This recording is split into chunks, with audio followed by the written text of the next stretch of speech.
Kemarin kalian dapat THR banyak ya? Iya, tapi udah habis.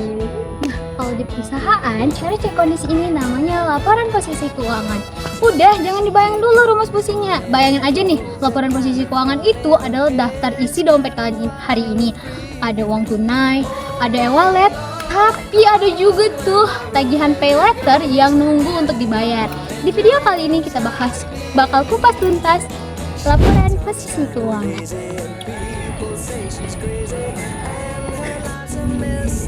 Nah, kenapa kita perlu daftar ini? Yang pertama, buat cek likuiditas. Gampangnya, kalau misalnya besok nih kita ditagih utang secara tiba-tiba, uang di dompet kita cukup nggak?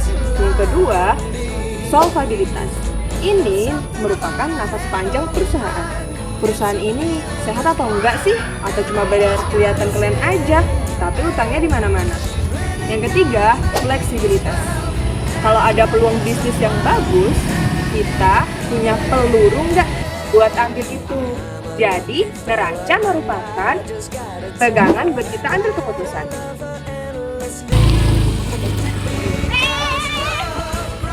Tapi hati-hati, angka di daftar ini nggak semuanya sesuai dengan kenyataan di lapangan.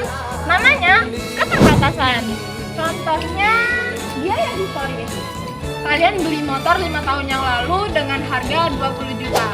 Mungkin di catatan masih dipakai dengan harga yang lama.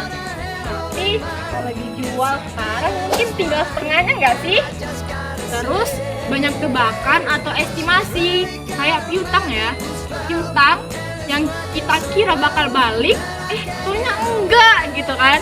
Terus ada lagi kayak yang nggak kasat mata, seperti karyawannya rajin, terus karyawan yang telaten, atau nama baik toko kita, itu nggak akan dicatat di dalam laporan posisi keuangan.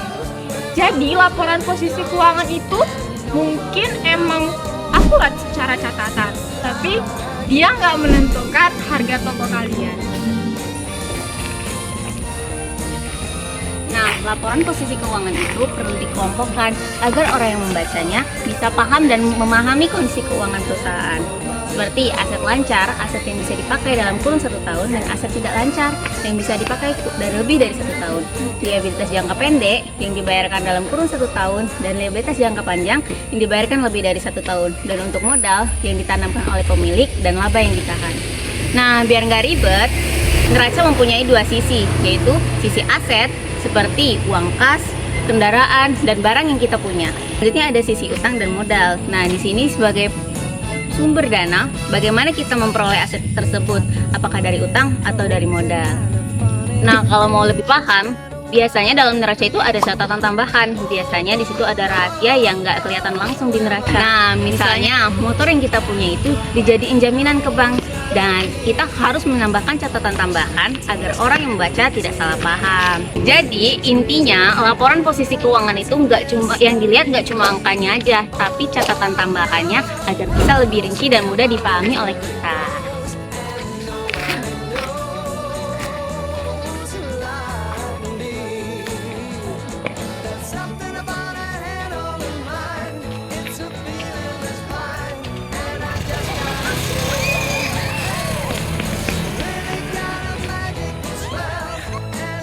Jadi intinya, baca neraca itu bukan tentang jago matematika ya, tapi tentang jago baca situasi.